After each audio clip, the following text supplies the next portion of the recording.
Day one of Copa America is over, and there was not really a lot of surprises. And then, of course, if we look at it from a first perspective, we look at Brazil just pretty much cruising to a 3-0 victory over Venezuela. Venezuela side that was struck by COVID-19. But if you look at it from their perspective, there was a lot of, and of course it was being reported throughout the weekend that in their last matchup against Uruguay, there was a lot of violations to the CONMEBOL bubble. There were family, friends, even celebrities, influencers, YouTubers, all types of celebrities coming into the Venezuelan camp inside the hotel and hanging out, taking pictures. The players, actually, some of the players went outside and started taking pictures with the fans. Many, of course, not keeping social distancing. Well, forget social distancing. They didn't have masks. They didn't have anything. And, of course, that's when they had their outbreak of COVID going on in that particular camp. So they ended up suffering, having to play with a B, some cases maybe even a B/C side or a B- side, if you will. And it showed. Brazil were just a better team. Brazil, if there was something that you have to criticize about Brazil, that the more interior players really didn't do a lot of good work as far as creation. The defense really didn't have much of a challenge. Alisson, save for a couple of crosses that came in, and he was able to grab them without much of a problem, ended up being one of the big factors in this particular date. Neymar played well. Lucas Paqueta left a lot to be desired. And, again, the other day I remember speaking on Sportsmax talking about the importance of Marquinhos. I think he encapsulated that today, both defensively and also going on the attack and scoring the first goal of the match. So I guess all of that kind of encapsulates what he means to this team. As I mentioned, Neymar played very well. Renan Lodi, he didn't play that badly. So for the most part, you saw a Brazil side that they weren't truly tested. I mean, and you saw it, and they were very calm and poised. And of course, they wanted to win. They wanted to score as many goals as possible. But when you had a team basically playing a back line of 5, sometimes even a back line of 6, it was very tough to get through them. And Brazil didn't have the tools, or they didn't have the wherewithal with their players in the middle to see how to break through. And it just didn't happen for them. Everything was down the wings, especially down the left-hand side.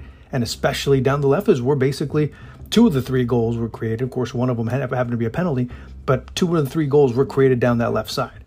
So they were able to capitalize. Venezuela really wasn't much of a competition in terms of them being concerned. But when you look at that match, it was expected. It wasn't, was Brazil going to win? The question was, how much was Brazil going to win by? Because as of right now, they are the prohibited favorites, and maybe them and only them can beat themselves, if you want to look at it from that, using that trite expression. Brazil is a team that, as of right now, in a one-off, could be beaten. But I strongly doubt it. Now, if we look at it based on previous situations where they've had to deal with teams that have been very defensive against them, case in point, Paraguay in the last Copa America that took them 2 penalty kicks, maybe that's the type of team that's going to end up doing, or the kind of defensive performance that will end up knocking Brazil out. So that could be something to look at. Now, let me switch gears real quick, as today will be a very short version of this. I'll try and do it after every game day, I should say, in order to give a better perspective. Colombia played solid. Colombia played solid enough against an Ecuador side that didn't have many ideas, didn't have much depth, didn't create many opportunities in front of David Ospina, although Ospina had a couple of great saves that truly made the difference.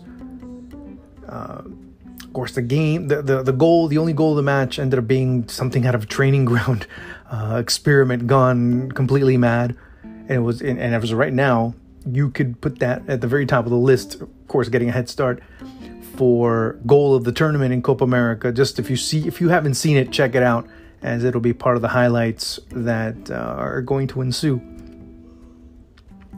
Edwin Cardona at times will get lost in the middle, whether if it was in the middle, he would end up crashing into Juan Cuadrado, or if he ends up going wide, he ends up being blocked out by the Ecuadorian defense. He at times did not have the appropriate movement of the ball, but again, that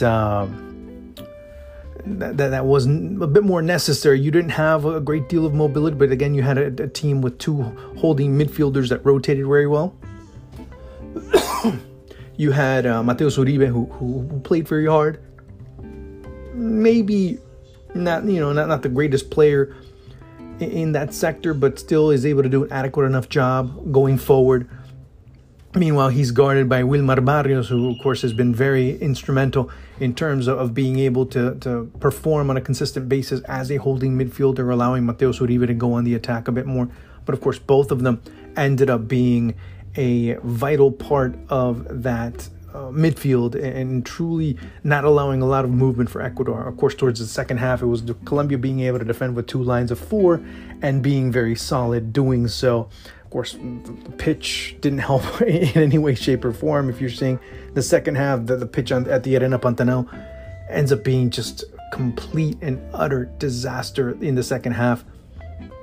Well, but those are things you're going to face in these types of encounters. So, for the most part, no surprises. And of course, and I say no surprises because if you look at Ecuador and their history, I think maybe in the past 20 years or so, maybe a little bit more, they've only been able to win 3 out of 27 matches in Copa America play. Yeah, 3 out of 27 matches in Copa America play. They haven't been doing very well historically in that tournament, as you obviously can tell.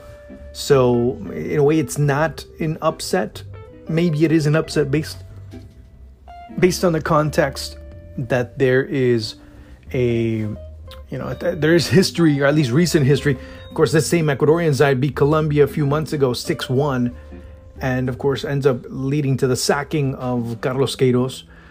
And of course, you see a different Colombia side under Reynaldo Rueda, just a coach that has been able to really solidify this team, that has been able to consolidate them, that's winless, or excuse me, that is unbeaten, I should say, as Colombia coach. 2 wins and a draw, and an impressive draw, I may add. So the momentum continues to grow and the belief continues to grow despite all of the extracurricular things going on with James Rodriguez and his video about not being, called up for the national team, and his temper tantrums that he's been able to create on social media.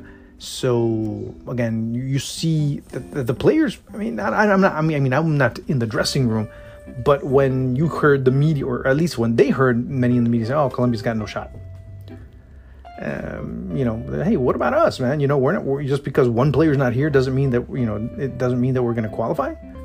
So I guess that was a bit of motivation as well for them, if you look at it from that perspective. Now, with these results, it's pretty much done and dusted that these two teams will advance. Again, you're like, what? Yeah. They most likely will advance, barring, if Brazil or Colombia end up getting blown out in their next 3 games. You have these two teams have pretty much advanced because, remember, you go into the quarterfinals with 8 teams. Only 2 get eliminated. So your odds of, if you win your first match, your odds are pretty good in terms of advancing to the next round. Now, the jockeying for position will be another question. And of course, that'll start occurring sometime in the middle of the week, Wednesday, Thursday, to be more precise. So we'll start seeing that particular story develop in the coming days. But for the most part, good wins for Colombia, good win for Brazil. So again, we'll have to see what goes on in the coming days. Again, tomorrow, it'll be the continuation over in Group A, or actually in the opposite group, I should say. And we'll see how Argentina-Chile do. And that'll be one of the marquee matchups of the round tomorrow. So we'll see how they both end up playing out. So we'll talk tomorrow. And I hope you enjoy this. I hope that we continue doing, and just let me know what you think. And I'll be very happy to continue doing this for you.